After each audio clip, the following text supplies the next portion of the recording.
Assalamualaikum warahmatullahi wabarakatuh. Perkenalkan, nama saya Nurul Dwi Utamisyam. Perkenalkan, nama saya Anissa Hermawanti. Perkenalkan, nama saya Diana Ludianti. Perkenalkan, nama saya Sudarmi. Saya Andi Rahmadana. Perkenalkan, nama saya Dirsam. Kami mahasiswa Profesioners Universitas Muslim Indonesia Angkatan ke-9. Melalui video ini, kami akan berbagi mengenai dampak kesehatan mental saat wabah COVID-19 atau virus corona dan cara menanggulanginya. Selamat menyaksikan. Pada tanggal 11 Maret 2020, Organisasi Kesehatan Dunia atau WHO telah menyatakan bahwa penyakit virus corona atau COVID-19 merupakan pandemi. Penetapan pandemi dari sebuah penyakit telah terjadi di wilayah geografis yang sangat luas dan dengan prevalensi yang sangat tinggi. Dalam keterangan tertulisnya, WHO telah menjelaskan dua alasan kenapa penyakit virus corona atau COVID-19 ini merupakan pandemi. Yang pertama, kecepatan dan skala penularan. Kecepatan dan skala penularan penyakit virus corona atau COVID-19 ini sudah sedemikian sangat tinggi dan tersebar di 120 negara.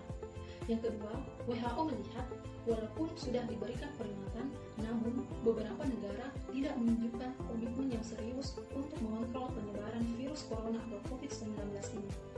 Virus corona atau COVID-19 ini memang sudah berhasil membuat khawatir warga dunia, bahkan hingga menimbulkan kepanikan.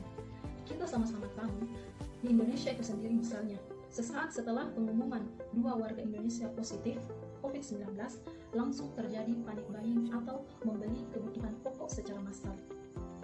Nah, teman-teman, sebetulnya kepanikan yang kita alami saat ini itu lebih berbahaya dari virus corona itu sendiri. Kenapa?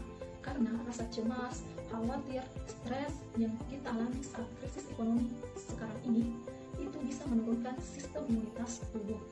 Sedangkan yang kita butuhkan untuk melawan COVID-19 ini yaitu dengan sistem kekebalan tubuh dan kesehatan yang baik. Jadi, kita tidak perlu panik dalam menghadapi situasi seperti sekarang ini. Yang perlu kita lakukan yaitu dengan berpikir positif, kemudian beribadah kepada Allah, lalu banyak-banyak berdoa agar pandemi COVID-19 ini segera berakhir. Amin ya rabbal alamin. Nah, pertanyaannya, kenapa kita harus bahagia? Karena saat kita bahagia, tubuh akan mengeluarkan hormon yang namanya hormon endorfin yang bisa meningkatkan sistem imunitas tubuh. Nah, hormon ini dapat kita pakai sebagai senjata untuk melawan COVID-19 atau virus corona. Dalam sebuah review penelitian, ada sekitar 200 penelitian.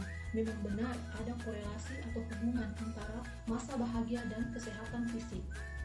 Berbagai penelitian tersebut menunjukkan rasa bahagia, sikap optimis, dan kepuasan hidup mampu menurunkan risiko dari gangguan berbagai penyakit, seperti penyakit jantung, hipertensi atau tekanan darah tinggi, dan berbagai penyakit lainnya. Selanjutnya, salah satu yang dapat kita lakukan untuk menjaga kesehatan mental selama wabah COVID-19 ini yaitu dengan melakukan aktivitas fisik, berbagai olahraga ringan seperti lari kecil, kemudian lompat di tempat selama karantina di rumah. Kemudian kita bisa juga melakukan latihan peregangan, relaksasi napas dalam untuk menenangkan diri, dan jangan lupa berjemur di bawah sinar matahari untuk meningkatkan sistem imunitas tubuh. Kemudian, mengonsumsi makanan yang bergizi. Konsumsilah makanan yang banyak mengandung protein, lemak sehat, karbohidrat, vitamin, mineral, dan serat. Asupan nutrisi tersebut dapat kita peroleh dari nasi, sereal, buah-buahan, sayur-sayuran, kacang-kacangan, makanan laut, daging, serta susu. Bukan hanya untuk menjaga kesehatan tubuh Anda, akan tetapi dengan nutrisi yang cukup dapat meningkatkan kesehatan mental, baik secara langsung maupun tidak langsung. Jika Anda memiliki gejala seperti demam, sakit tenggorokan, atau batuk-batuk, segeralah periksakan diri Anda pada petugas kesehatan yang ada di wilayah Anda tinggal. Jangan panik, jangan stres, jangan khawatir, dan jangan terlalu dipikirkan, karena itu semua dapat mempengaruhi psikologis Anda. Tetaplah berpikiran positif, mengikuti anjuran pemerintah, tetap di rumah, cuci tangan setiap saat, jaga jarak dengan yang lainnya, dan kenakan masker. Gejala tersebut dinamakan gangguan psikomatik atau psikofisiologis, yaitu kondisi di mana tekanan pada psikologis mempengaruhi fungsi fisiologis atau somatik secara negatif sehingga membuat kita sakit. Psikomatik bukan karena sakit karena fisiknya betul-betul sakit, tapi pengaruh psikologinya misalnya stres dan tertekan, sehingga gejala itu tidak berlangsung lama atau bahkan bisa hilang timbul, misalnya karena stres dan takut secara berlebihan. Sama COVID-19, tiba-tiba kita batuk atau bahkan mungkin tiba-tiba bisa demam. Hal itu dipengaruhi oleh tekanan psikologis tadi. Atau mungkin pada kasus lain ketika mendengar kata COVID-19, tiba-tiba kita merasa sesak. Padahal itu sesak bukan karena ada penyakit, pada fungsi fisiologis tubuh. Jadi biasanya gejalanya berpindah-pindah dan tidak lama. Cara minimalisir psikosomatik di tengah wabah yaitu dengan cara mengistirahatkan pikiran dari informasi wabah dan juga melakukan kegiatan-kegiatan positif. Yang dimana dimaksud mengistirahatkan pikiran dan juga melakukan kegiatan-kegiatan positif bahwa saat-saat ini kita banyak membaca atau mendengarkan berita-berita mengenai tentang COVID-19 atau Corona yang dapat menyebabkan kita cemas atau bahkan khawatir berlebihan. Ketika kita cemas dan khawatir berlebihan, sistem kekebalan tubuh kita akan menurun.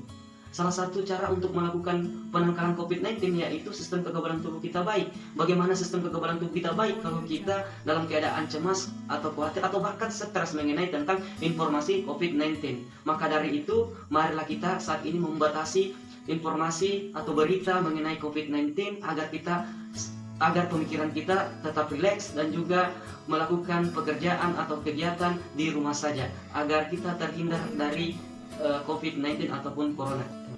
Kesimpulan yang dapat kita tarik dari penyuluhan ini, cermatlah menerima informasi dengan memilih informasi dari sumber yang terpercaya. Hindarilah kepanikan karena kepanikan hanya berefek turunnya daya tubuh Anda sehingga Anda rentan terserang berbagai macam penyakit. Jagalah kesehatan mental Anda dengan tetap berpikir positif. Yakinlah kita bisa lawan Corona. Demikianlah yang sempat kami sampaikan. Terima kasih telah menonton video penyuluhan kami dan mohon maaf atas segala kekurangannya. Akhir kata saya ucapkan wabillahi taufiq wal hidayah. Wassalamualaikum warahmatullahi wabarakatuh.